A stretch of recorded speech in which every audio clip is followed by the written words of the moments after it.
Hello again, college football fans. It is Monday, October 16th. We are leading up to week 8. This is the earliest I've done a prediction video this year and probably ever. I usually like to wait to see if, an injury in practice happens or something, a suspension or something like that. But I'm just going to go ahead and take the chance and hope that nothing really big happens between Alabama or Tennessee leading up to this one. Third Saturday in October, probably the oldest really big rivalry in the SEC. Now, there's been plenty of older rivalries, but this one I think was probably the first big-time national televised SEC game that was going to be the big, back in the early days, you got maybe one game a year televised for your team if you were lucky, and the better bet for Alabama or Tennessee was that this was going to be the big one. Obviously, the importance of this one has diminished a little bit during the Nick Saban era, of course. But this has always been a streaky rivalry. Alabama has had long win streaks. Tennessee's had long win streaks. And, of course, last year, that big game in Knoxville and Tennessee ending the streak as dramatically as they did, I think has definitely renewed national interest. Of course, in the states of Tennessee and Alabama, we've never lost interest. But I will admit that towards the end of that 15-year streak that Nick Saban had going, I was always looking forward to my annual victory, but I was never scared. And when conversations would come up in the off season, teams would kind of get my fur up a little bit. Tennessee was not one of them, and that's a sad state to be in when it comes to a rivalry. But Tennessee certainly gets my ire up once again, and I am really looking forward to this week. And I hope that we are able to exact revenge on those dirty Volunteers from up north.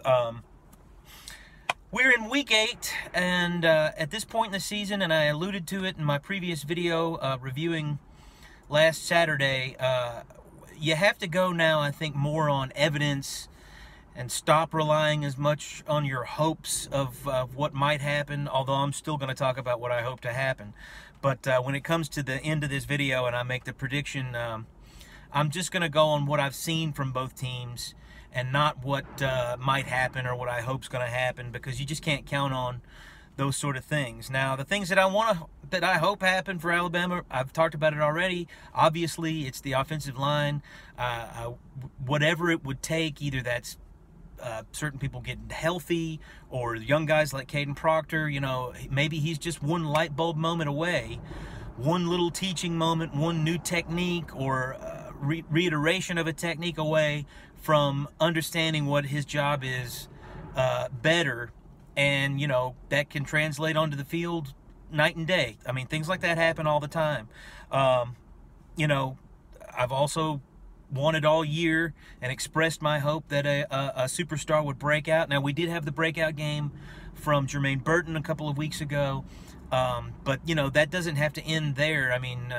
Obviously, I've really been calling for the younger running backs to get more playing time, and they got a little bit more against Arkansas. Hopefully they can get some more this week, and you never know when one of those guys establishes himself as a legit superstar. Every household name football player that you've ever heard of, they had to have that first game where they burst onto the scene. It happens every year, multiple times across the country, and so you never know when or if that's going to happen at Alabama. But like I said, you can't count on that kind of stuff, and I'm not going to count on that anymore. Not that I did very much earlier on, but certainly there's definitely enough of a body of evidence to go on, what we've seen already. And so I'm just going to get into what either team is good at. Tennessee is good at running the ball on offense. They're number 1 in the SEC. I think they're the only team that's averaging over 200 yards per game, which is definitely a stark contrast to not that they didn't run well last year, but they are a running offense this year. Everything they do is set up by the run and is based on the run working well. They rush the passer very well. Like I said in the last video, you look up again and think maybe we might get a breather this week as far as the opponent's front seven. Well, no, not this week, because Tennessee's right there with Alabama and Texas A&M and some others as top pass rushing teams. I think Ole Miss is up there as well. So, yeah, just another revolving door of great pass rushing, and, you know, that's definitely a problem that we've been susceptible to all year at Alabama. They are also good, Tennessee, at stopping the run. So they've just got a pretty good overall defense. To be honest, I'm not really... I don't... There's not much of a body of evidence of them playing really good passing teams. Let's see, you know, they played Virginia, Florida. Florida had a good day passing against them, but I don't think anybody would say they're a really top-level dynamic passing offense. And they played Texas A&M, which, you know, we already mentioned. Max Johnson is not the threat that they need him to be in College Station. And Virginia, that first game of the year that Tennessee played, and you know, Virginia doesn't seem to be a very great football team this year, so haven't seen a whole lot of testing on that Tennessee secondary, so maybe we'll be able to expose something this week. Not that we're the best passing team in the league, but, you know, Jalen Milroe is really good at throwing up those long bombs, and our wide receivers are definitely coming on as long as they can hold on to the ball.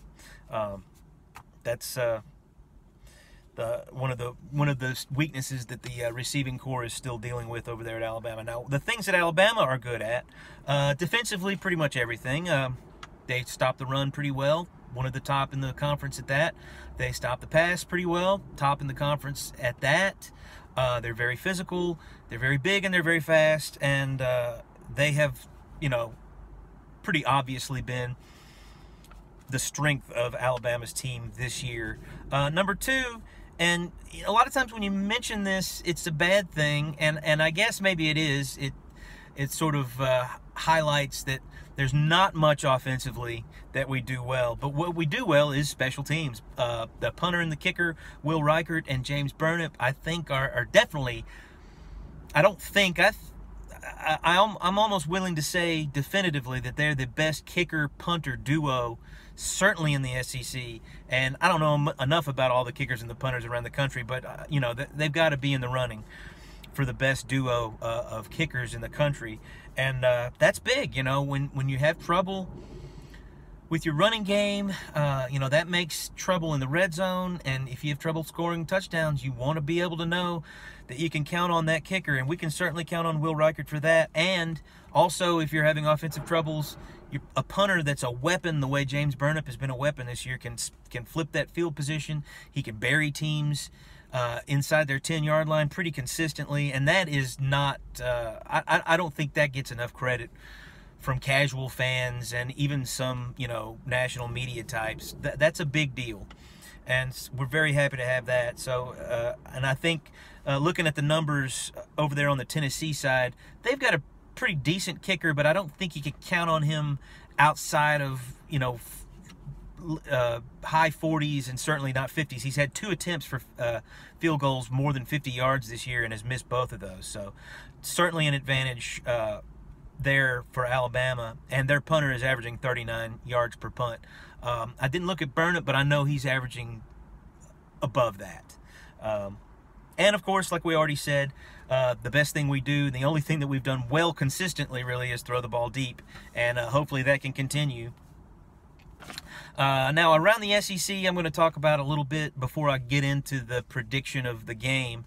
Ole Miss and Auburn, you got Missouri and South Carolina this week. Those are the only interesting games at all in the conference, and the only thing that would make them truly noteworthy would be, I guess, upsets. But Missouri really needs to take this South Carolina game seriously, because the big news around the conference today, I saw on the ESPN ticker on my phone, Brock Bowers, his injury has turned out to be more serious than I thought. I mentioned that in the last video. he's having surgery, and it said that he's estimated to be out 4 to 6 weeks. Now, that'll be just enough time to get him back for an SEC championship game should they make it there. But suddenly Missouri and Tennessee sitting there with one SEC loss. The possibility of them upsetting Georgia doesn't look quite as unrealistic now as it did before getting that news about Brock Bowers. That's a major, major injury, and sounds like I wouldn't count, if I was a Georgia fan, I wouldn't count on him coming back for any game in the regular season.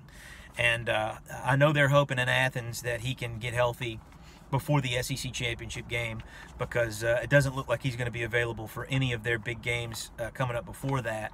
I know there's people in Auburn that are probably wishing that this could have happened a little bit earlier before they came down on the Plains, because I think he might be the sole reason they won that ball game. But Georgia's still great. They've got plenty of talent on the bench. I don't know as far as tight end talent goes, but I just assume they've got somebody out there. Nobody has a Brock Bowers on the bench or on their team. You don't replace guys like that, especially at the tight end position. But I wouldn't count out Georgia figuring out how to work around that and continue to win football games. But like I said, he's their best player. Good possibility that's going to make that offense a lot different. And so there you go. There you go, Missouri and Tennessee. The door's open for you. But you've got plenty of business, both of you, to take care of before and after that game. So definitely something to keep an eye on there. Around the country, Penn State, Ohio State's definitely the big game this week. I'm sure game day will be there. Whatever happens in that game has huge national college football playoff, Big Ten. All the implications are on the line in that one. 2 undefeateds. And so we know all of us other teams that are kind of on the outside looking in right now, at least there's going to be one less undefeated team. We know for a fact after Saturday is over. Now looking around, there's other big games. Washington State and Oregon is a big one out west, and there's a few more. But as far as, I'm not going to say that this is going to be an upset, but the most interesting looking game to me that's not a battle of two good teams with good records is got to be Central Florida going into Oklahoma. Oklahoma is a newly crowned contender. This is probably the first time that they've felt prestige and praise at a very high level since Brent Venables has been there. So it's going to be interesting to see how they handle that. And the big interesting part about Central Florida to me is that Gus Malzahn is their coach. And take it from this Alabama fan, Gus Malzahn knows how to beat really good, highly ranked teams that have been told all week how they're going to win. So and also that's an 11 a.m. kickoff Central Time, which I think Oklahoma is in Central Time as well as Alabama. So 11 o'clock in the morning, those early games are always sneaky for the favored teams, in my opinion. And I think that it's more than just my opinion. I think if you pay attention to those games are more interesting than they should be a lot of times. Now, that's it for the country. Going back to this Tennessee-Alabama game, third Saturday in October. I missed out on being able to have my victory cigar in this one last year, so I'm having a Nick fit. And here's what I think is going to happen. I think Alabama is going to have another slow start. They haven't really proven, especially against better defenses, that they can get off to a quick start and drive the field and score. They've done it a couple of times this year, but I think all they've managed to get is field goals. I'm pretty sure Alabama has not scored a touchdown on an opening drive all year long.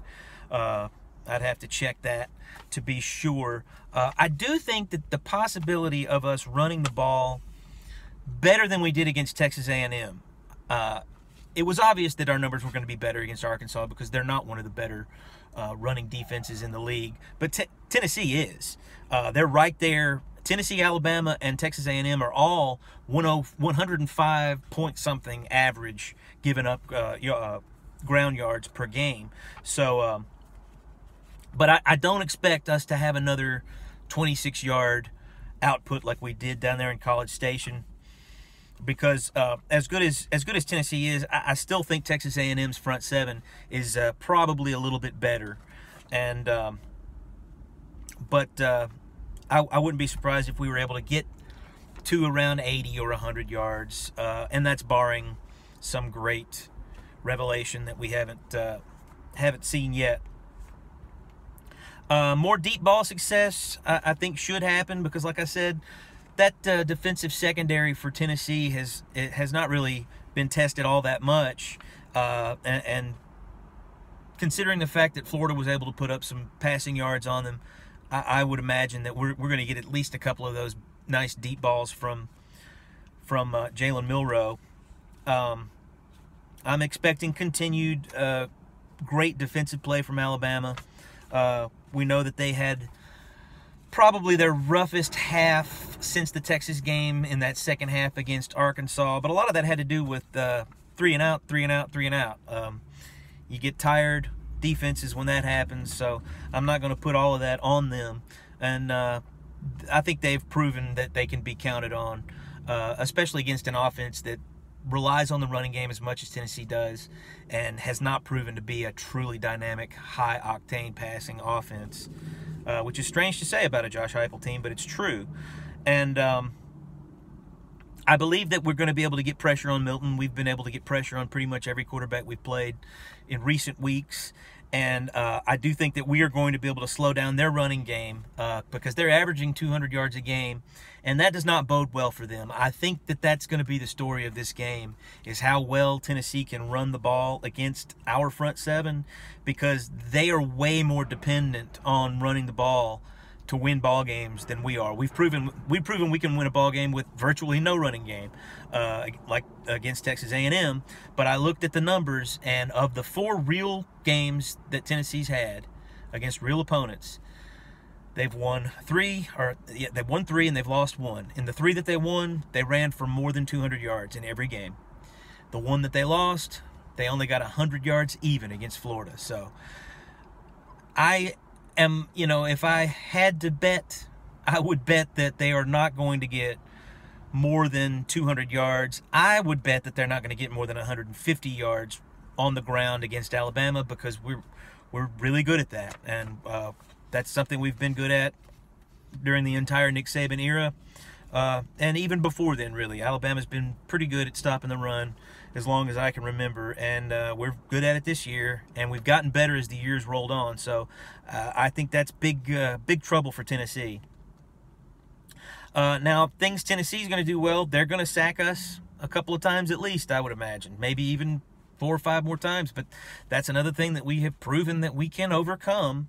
Don't want to have to, and I'd love to see the O-line figure something out against that, but like I said, I'm going on the body of evidence that has been provided so far, and so I'm not going to count on some sort of quick change in our offensive production. Although it's possible, I've seen it before. 2021, our O-line struggled mightily down the stretch against LSU, against Arkansas, certainly against Auburn in that 21 Iron Bowl, and then all of a sudden they played the defense that we'd heard going into that game was one of the greatest of all time, and they looked like a stone wall. And I still can't explain how that happened, but it did happen. So it's not out of the realm of possibility, but we're not going to count on it. So I imagine that that Milroe's going to have to be running for his life once again a little bit, but he's shown so far that he can handle it, and I hope that he can continue to do that. On the other side, I feel like we're going to get a lot of pressure on Milton, and I haven't seen him be put in a position to have to prove that he can overcome that. I can't really remember how well Florida got to him or not, if that was a big problem for them. His passing numbers were pretty good against them. But I think he's going to struggle to get much going against Alabama, and I'm hoping that he gets frustrated enough that he makes a critical mistake there at the end that puts this game out of reach. I think that's what's going to happen, and I've got Alabama winning this one 24-13. So I think we're going to score Alabama offensively 2 touchdowns and a field goal, and then either the defense is going to directly score that other touchdown, or they're going to get a short field or punt return or something like that. 24-13, and that's my story, and I'm sticking to it. Thanks for watching.